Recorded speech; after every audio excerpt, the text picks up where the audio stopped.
Hi everyone, hope you're doing well. So yeah, back again with some more DVDs. These are my thrift finds for the last couple of weeks of October.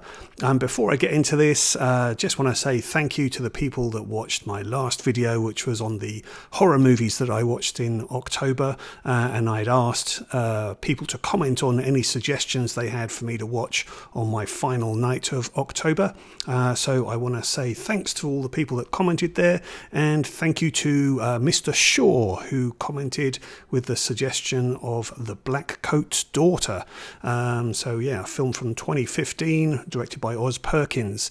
So I did watch that. Quite an interesting one, that. It stars Emma Roberts, Kiernan Shipka, who I know is featuring at the moment in Totally Killer, and Lucy Boynton, and she was actually my main draw for watching this. I like Lucy Boynton, particularly from things like Why Did They Ask Evans?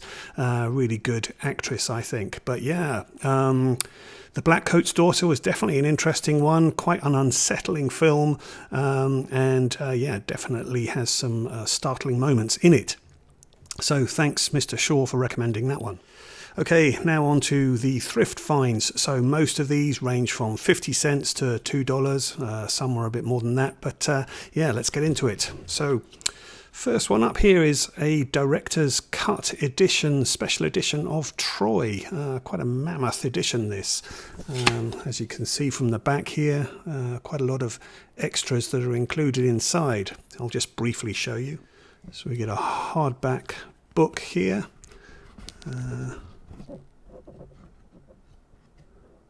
Lots of the making of and pictures. The movie itself, which is nicely presented.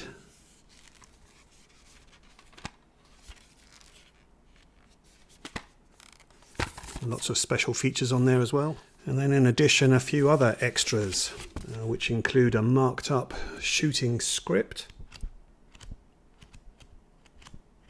a personal message from Wolfgang Petersen, and a selection of behind the scenes photographs as well. Quite a few there. So yeah, all in all, pretty nice set of this film, 50 cents. So in keeping with horror for last month, I picked up this one, a selection of werewolf-related movies, including one I watched the other night, which was Fangs of the Living Dead, which stars Anita Ekberg. Quite enjoyed that one, not particularly scary or anything like that, but quite atmospheric, all shot in a castle, and yeah, quite enjoyable. The only other film that is on this set, which I already have, is called Moon of the Wolf, which stars David Jansen and Bradford Dillman. But yeah, all the other ones are new to me, and they include Grave of the Vampire, The Devil's Nightmare, Werewolf in a Girl's Dormitory, and Werewolf of Washington. Another one which I haven't watched in quite some time, but I watched it again the other night, and this one, 30 Days of Night, with Josh Hartnett, Melissa George, and Danny Houston as the head of a group of vampires with very sharp vampire teeth. Yeah, I'd forgotten how enjoyable this one was, and I really wanted to watch it again for Melissa George. I think I've mentioned a few times that I really like her in the horror movie Triangle. So yeah, it was good to watch her again in this. Good film. Peninsula, which was the follow-up to Train to Busan. And this 4-disc set here of the From Dusk Till Dawn movies that also includes Full Tilt Boogie, which is a feature-length documentary on the making of From Dusk Till Dawn. Now, I must admit, over the years, I haven't bothered watching these two sequels, so I'm not sure if I'm in any rush to watch them. I know they're not supposed to be very good, but still good nonetheless to have this whole set. Again, 50 cents. This one's Simpatico. This was a bit of a flop when it came out, but still interesting cast here with Nick Nolte, Sharon Stone, Jeff Bridges. I'm pleased to find this one. This is Butch and Sundance, The Early Years, and Death Hunt. So a couple of good reasons here. I mean, only just recently Solitary Ronin Films was doing a review of Butch and Sundance on his channel, and this is a movie I've been wanting to watch again for quite some time. I watched it in childhood and enjoyed it. William Catt and Tom Berenger playing Butch and Sundance here.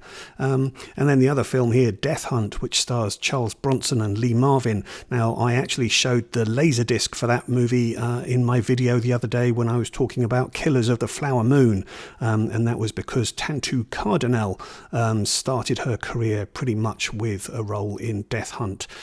If you haven't checked out my video on Killers of the Flower Moon, please do so, because it's not an actual review of the movie. I'm actually talking about the 1959 movie, The FBI Story. So watch it and you'll find out why. Thank you. Now, funnily enough, I've never had this in my collection, but I really love it. Good Will Hunting. So now I have it.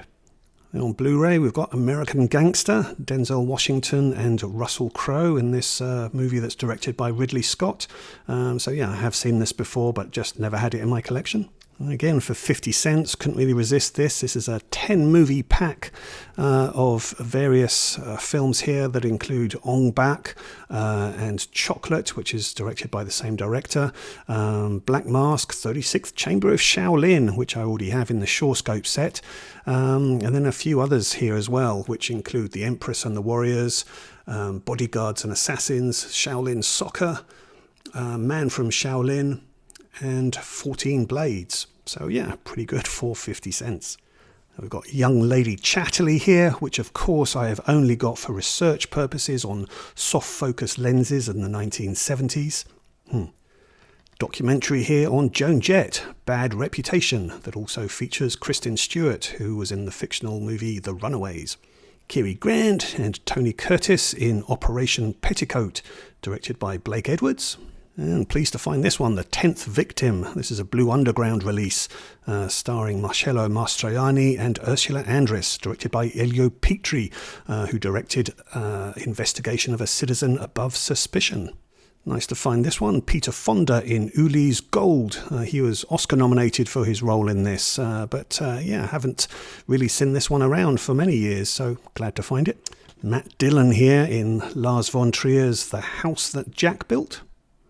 And then this one, I have seen this before. I quite like the performance in this from Sally Hawkins and Ethan Hawke. This is Maudie, based on the true story of the reclusive painter. And next, pleased to find this, Murder by Decree. This is Christopher Plummer and James Mason playing Sherlock Holmes and Dr. Watson in a mystery thriller here that's directed by Bob Clark, who also did Black Christmas. Now, writer-director John Sayles really came to the fore with this film, and it's 8 Men Out, about the 1919 Chicago White Sox scandal. And this one stars John Cusack and Charlie Sheen, D.B. Sweeney, David Strathairn.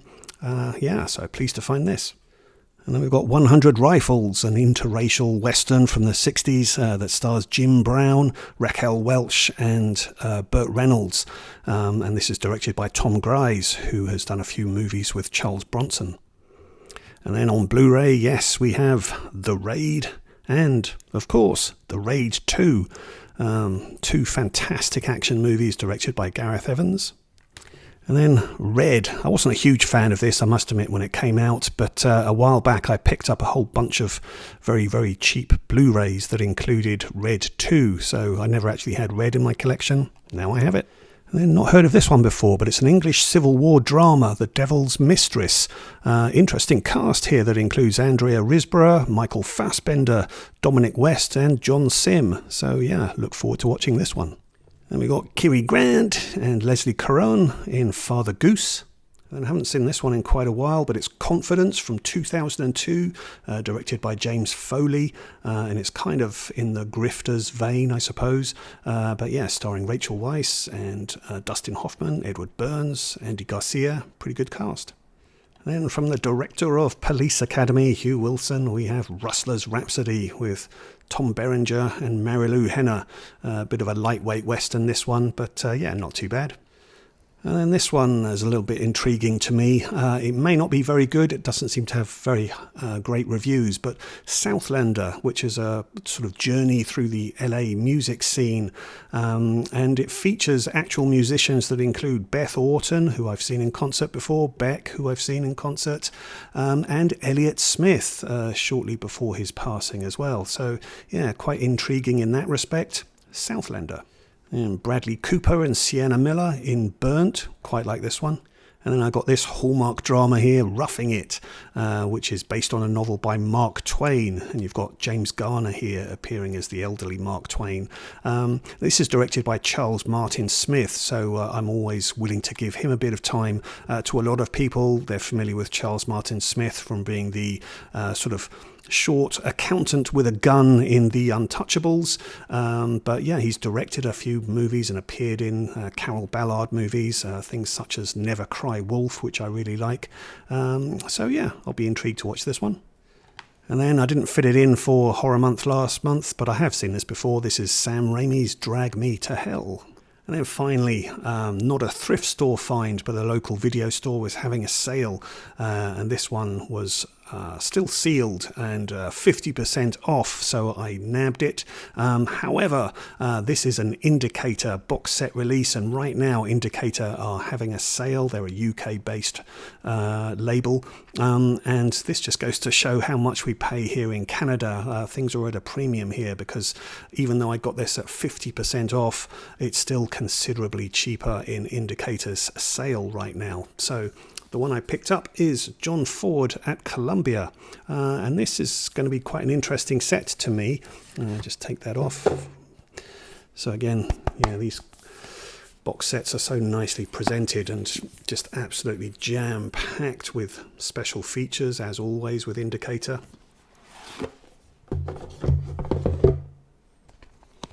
But yeah, we have the long grey line. The Whole Town's Talking, which I think this one is probably the best regarded film out of the whole lot. The Last Hurrah with Spencer Tracy. And Gideon's Day with Jack Hawkins. This is also known as Gideon of Scotland Yard. And in fact, probably this one intrigues me the most because it's just set in London, and so I'm quite intrigued to see how John Ford filmed his movies there. So yeah, quite an interesting set. Obviously, John Ford known for his dramas and westerns and Irish-based dramas such as The Quiet Man, but some of these kind of fall out of that arena, so an interesting set, I think. But yeah, they do a great job with their box set editions, so I have just put in an order actually on the Indicator site just a couple of days ago, and yeah, that order might take a little time for them to process it, but I can't wait to get those sale items when they come through. But yeah, let me know if you're picking up any Indicator items in their sale. Like I say, they are just fantastic in terms of how they put their packaging together. This isn't something that would normally sway me, but Indicator just seems to be a special label to me. So yeah, I'm very pleased to have this. And then finally, another book find, and it's this one which is on Michael Caine, who's only just recently announced that he's going to be retiring from acting. So he's done his last film now. Now this biography actually came out in around 2000, I think, so it actually misses off all his kind of films that he's done with Christopher Nolan and things like that, but nonetheless it's his earlier career which is more fascinating to me, so yeah, I'll definitely enjoy reading this one. Okay, so there you go, my thrift finds, my Indicator find, and the biography there on Michael Caine. So let me know your thoughts on any of those, all of those, whatever. Please do like, subscribe, please do come back for some more videos, please check out some of my other videos. So if you're new to this channel, like I say, I will have other videos which are haul videos where I tend to show a whole mix of different movies, and then I've done a whole load of other videos which are on particular subjects, so not going to be of interest to everybody, but there may be something in there that appeals to you. So yeah, please check out what's on my channel, and hope to see you again. Okay, all the best to you. Bye bye.